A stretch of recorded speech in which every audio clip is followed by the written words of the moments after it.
नमस्कार, मैं हूं आपके साथ मयंक। आज 24 अप्रैल है और मैं आपको पिछले 12 घंटे से जुड़ा हर अपडेट जो कि हॉर्मूज से आया है, ईरान से आया है, उन सब के बारे में मैं आपको जानकारी दूंगा। लेकिन आज की शुरुआत देखिए, हॉर्मूज की हम बात करेंगे कि हॉर्मूज में किस तरह ईरान ने एक एक करके कई जहाज़ों को ठोक दिया है पिछले 24 घंटे के अंदर, और कैसे ईरान की नेवी की ताकत के सामने घुटनों पे आ गई है अमेरिकन नेवी। और नतीजा ये है कि वहां पे अमेरिका में आपने सुना ही होगा कि नेवी सेक्रेटरी जो हैं उनको हटा दिया गया है पद से। खैर वो ठीक है, लेकिन हम शुरुआत करेंगे एक ऐसी खबर से जिसे सुनने के बाद पूरा अमेरिका अब परेशान है। देखिए, खबर ये है कि क्या ईरान ने एनपीटी से यानी न्यूक्लियर प्रोलिफरेशन ट्रीटी से बाहर आने का फैसला कर लिया है, और क्या पिछले चंद घंटों के अंदर या पिछले कुछ दिनों के अंदर, एक दो दिन के अंदर ईरान में यह सहमति हो गई है कि अब ईरान को न्यूक्लियर टेस्ट करना चाहिए। देखिए, ये बेहद अहम खबर है। आपने कई बार देखा होगा इस तरह की खबरें आई कि ईरान न्यूक्लियर परीक्षण करने वाला है या एटमी परीक्षण हो गया, इस तरह की तमाम खबरें आई। लेकिन ये पहला मौका है जब ईरान के एक प्रवक्ता की तरफ से एक बेहद गंभीर स्टेटमेंट दिया गया है। देखिए, खत्म अल अंबिया के प्रवक्ता इब्राहिम जुल्फिकारी का दावा है कि ईरान ने सभी अंतर्राष्ट्रीय समझौतों से हटने का जो है फैसला कर लिया है, खास तौर पर जो न्यूक्लियर समझौते थे। क्या इस बयान का यह मतलब है कि अब एनपीटी यानी नॉन प्रोलिफरेशन ट्रीटी जो है, इससे बाहर, परमाणु अप्रसार संधि से बाहर होने का फैसला कर लिया है ईरान ने? देखिए, इसके साथ ही यह भी कहा है ईरान ने कि हम किसी भी परमाणु मुद्दे पर कोई बात ही नहीं करेंगे। यानी वो यूरेनियम पे बातें और जो तमाम बातें आ रही थी, अब ईरान ने फैसला कर लिया है कि अब न्यूक्लियर पॉलिसी पर, यूरेनियम पर किसी तरह की कोई बातचीत होगी ही नहीं। देखिए, ईरान की सेना ने कह दिया कि जो ईरान की जनता चाहती है, अब उसी के हिसाब से ईरान में हर फैसला होगा। अगर जनता चाहेगी जंग तो जंग, जनता कहां चाहती है टारगेट करे ईरान, वहां पे मिसाइल्स दागी जाएगी। फैसला जनता के हाथ में है। और जो खबरें ईरान से आ रही हैं, ईरान की जनता का मन शायद अब ये कह रहा है कि अब फौरन एटमी टेस्ट किया जाए। देखिए, ईरान की तरफ से कहा गया है, जो प्रवक्ता है इब्राहिम जुल्फिकारी की तरफ से कहा गया है कि न्यूक्लियर बॉम्ब बनाना या ना बनाना या एटमी जो पॉलिसी है, ये हमारा सॉवरेन राइट है, हमारा संप्रभु अधिकार है। इसमें अमेरिका कोई नहीं होता है बताने वाला कि हमें क्या करना है। अब देखिए, ये इसका जो एक्सपर्ट्स बताते हैं, ये बयान ईरान की तरफ से, प्रवक्ता की तरफ से आया है, लेकिन इसके बड़े गंभीर मायने हैं। देखिए, कुछ समय पहले ईरान का परमाणु अप्रसार संधि जो है, एनपीटी से हटने का एक प्रस्ताव संसद में भी लाया गया था। ये मैं जंग के पहले की बात कर रहा हूँ कि एक बिल पेश किया गया था ईरान की संसद में, जिसमें यह कहा गया था कि जो एनपीटी है, ट्रीटी जो है, जो न्यूक्लियर धमाका करने से रोकती है किसी भी देश को या यूरेनियम एनरिचमेंट से रोकती है, इससे ईरान खुद को अलग कर ले। ईरानी सांसद मलेक शरियाती ने कहा था कि इस प्रस्ताव में देश की परमाणु नीति में महत्वपूर्ण बदलाव शामिल है। इसमें एनपीटी से बाहर निकलना, परमाणु समझौते के तहत ईरान की प्रतिबद्धताओं को नियंत्रित करने वाले कानूनों को रद्द करना और सहयोगी देशों के साथ मिलकर शांतिपूर्ण परमाणु तकनीक विकसित करना भी शामिल है। यानी उस समय जो बयान आया था, उसमें ज्यादातर सांसद, इस तरह से ये बात सामने आई थी कि ईरान के ज्यादातर सांसद ये चाहते थे कि जो एनपीटी के तहत प्रतिबंध लगे हैं, अब उसको मानने की कोई जरूरत नहीं है, खासतौर पर अमेरिका ने जो हमले किए। और अब तो हालात ये हैं कि देखिए, अली खामनेई साहब जब तक थे सत्ता में, जब तक वो ईरान में थे, उनका शासन रहा ईरान में, तब तक उन्होंने कभी भी न्यूक्लियर बॉम्ब नहीं बनाया, एटम बम नहीं बनाया। अमेरिका ने अपने हमलों में एक ऐसे नेता को शहीद किया जो कभी एटम बम नहीं बनाना चाहता था। यानी कहने का मतलब यह है कि जिस कारण को बता के ईरान पर हमला किया गया कि ईरान एटम बम बना रहा है, ईरान न्यूक्लियर बम बना रहा है, असल में ऐसा कुछ नहीं था। अमेरिका ने सरासर एक झूठ बोलकर ईरान पर हमला किया और अली खामनेई साहब को असैसिनेशन किया गया। उसकी बुनियाद सिर्फ एक झूठ थी। इस तरह के तमाम कमेंट्स जो हैं वो ईरान से देखने को मिल रहे हैं, कई एक्सपर्ट्स ये बात कह रहे हैं।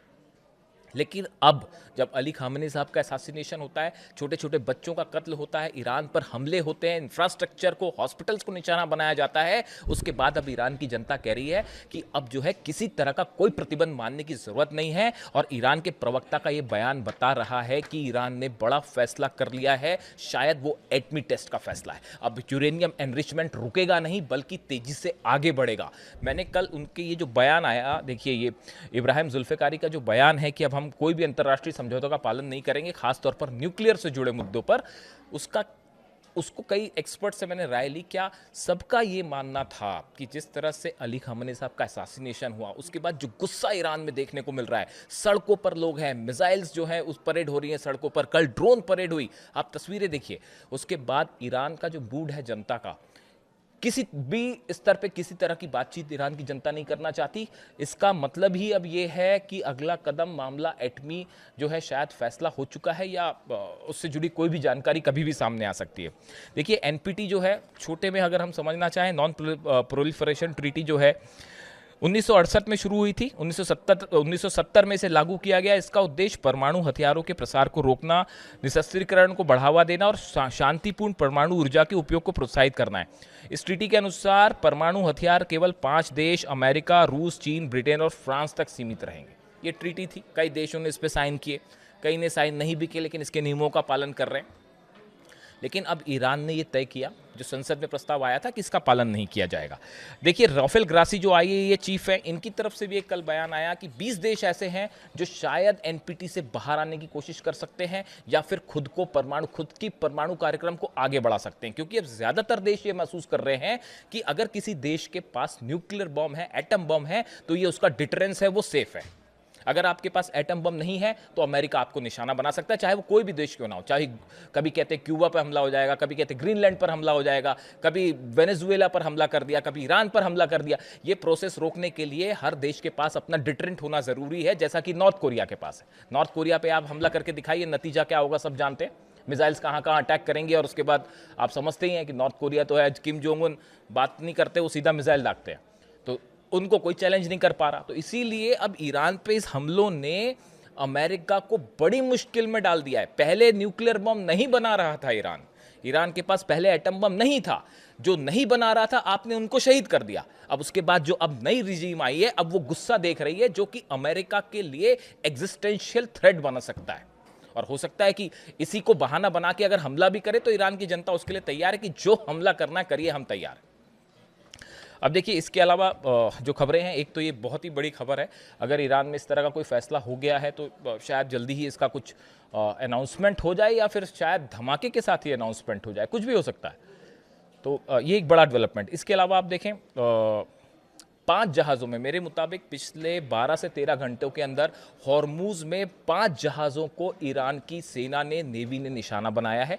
उसमें जो तस्वीरें सामने आई, देखिए MSC फ्रांसिस का और लाइबेरिया का झंडा वाला जो जहाज़ था एपामिनोट्स, इसकी तस्वीरें सामने हैं। एपामिनोट्स का वो वीडियो भी सामने है कि कैसे IRGC और नेवी के कमांडोज हैं, उसमें मास्क पहन के उस जहाज़ के ऊपर चढ़ते हैं, उसको अपने साथ लेके अपने कोस्ट पर जाते हैं। ये तस्वीरें वायरल है। हकीकत ये है पूरे हॉर्मूज में इस समय सिर्फ ईरान का कब्जा है, ईरान का दबदबा है, और अमेरिकन नेवी तमाशा देखने को मजबूर है। घुटनों पे ला दिया है अमेरिकन नेवी को, इतना ज्यादा एग्रेसिव स्टैंड है। और बताया नहीं जा रहा है, कंफर्म है, 30 जहाज ईरान ने अपनी कैपेबिलिटी पर हॉर्मूज को पार करवा दिया है। अमेरिकन जो ब्लॉकेड है वो धरा का धरा रह गया, और यही वजह थी कि नेवी जो सेक्रेटरी हैं उनको हटाया गया। जॉन फेलन जो है, कल खबरें आपने देखी होगी कि डोनाल्ड ट्रंप ने अपने नेवी सेक्रेटरी जॉन फेलन को हटा दिया। उसकी बड़ी वजह यही थी कि हॉर्मूज में करारी हार का सामना करना पड़ रहा है अमेरिका को, और 10 मिलियन से ज़्यादा बैरल ऑयल जो है वो पिछले 24 घंटे में ईरान की नेवी जो है वहाँ से निकाल ले गई जहाज़ों को, और कुछ नहीं कर पाया अमेरिका। यानी पहले जंग में स्थिति खराब हो गई थी, पूरे अमेरिका के जितने बेस थे वो तबाह हुए, बड़ी कैजुअलिटी हुई, और अब हॉर्मूज में भी हार रहा है अमेरिका। ये हालात हो गए। और एक खबर चल रही है अमेरिका में कि जो अमेरिकी सैनिक मरे हैं या जो घायल हुए हैं, इनकी नंबर्स उनसे कई गुना ज़्यादा है जो कि बता रहा है, अमेरिका कबूल कर रहा है। जैसा कि ईरान ने दावा किया था कि जो है हज़ारों की संख्या में घायल हुए हैं और हज़ारों की संख्या में कैजुअलिटी की भी बात सामने आ रही है। और जो अमेरिका ने दावे किए हैं उसमें कई सारे सैनिकों की ऐसी लिस्ट है जो कि मिसिंग है, जिनका कुछ नहीं पता कि कहाँ है।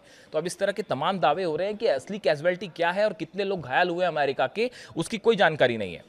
टोल वाली खबर आपने देखी, ईरान ने अपने जहाज पार करवाए वहां से। और कल पहली खबर जिस तरह से आई कि ईरान ने पहली बार टोल लिया है और सेंट्रल बैंक में वो जमा भी हो गया, ये सब वो एग्जाम्पल्स हैं जो कि बता रहे हैं हॉर्मूज में ईरान भारी पड़ रहा है और अमेरिका कुछ नहीं कर पा रहा। इसी के बीच इराक में एक ऑयल फील्ड पर अटैक हुआ है, ईरान की तरफ से ड्रोन अटैक हुआ। ये वो एरिया है, कुर्दिश एरिया, जो कि ईरान के खिलाफ हमेशा ऑपरेशन करता रहता है। वहां पर एक ऑयल फील्ड पर ड्रोन दागा गया और उससे जो है ऑयल फील्ड में आग लगने की तस्वीरें सामने आई हैं।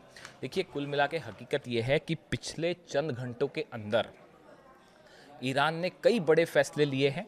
एक तो बात ये साफ हो गई है कि जब तक हॉर्मूज में अमेरिका खड़ा है किसी तरह की बात नहीं होगी। और जनरल मुनीर अब कोशिश कर रहे हैं एक बार फिर चीन से किसी तरह चीन को मनाया जाए और चीन के जरिए ईरान को बातचीत के टेबल पर लाया जाए। ईरान ने मना कर दिया है कि ना तो हम अब यूरेनियम पे ना अब न्यूक्लियर पॉलिसी पर कोई बात ही नहीं होगी। बात तो छोड़िए, वो एनपीटी से बाहर आके न्यूक्लियर धमाका करने की तरफ आगे बढ़ गया ईरान। इसीलिए रूस कह रहा है कुछ भयंकर होने वाला है, इसीलिए अब चीन कह रहा है कुछ भयानक होने वाला है। हालात अब हाथ से बाहर हैं और ईरान का गुस्सा सड़कों पर देखिए आप। इतने गुस्से में कम से कम मैंने ईरान को नहीं देखा। पिछले 2 साल से वीडियो बना रहा हूं मैं ईरान पे, और ईरान की जनता का जो गुस्सा है वो आउट ऑफ कंट्रोल है। कब क्या हो जाए कोई नहीं जानता। और सीधा चुनौती देने के लिए ईरान तैयार है कि अब किसी चीज पे 1 इंच समझौता नहीं है। ना हॉर्मूज पे समझौता होगा, ना न्यूक्लियर डील पर समझौता होगा, ना यूरेनियम पर होगा। और नतीजा यह है कि डोनाल्ड ट्रंप पूरी तरह से बैकफुट में है। अगले वीडियो में मैं आपको एक बड़ा सनसनीखेज खुलासा करूंगा। शायद देखिए, मुझे कुछ चीजें कंफर्म करनी है, कोशिश करूंगा आज ही ये वीडियो अपलोड करूं।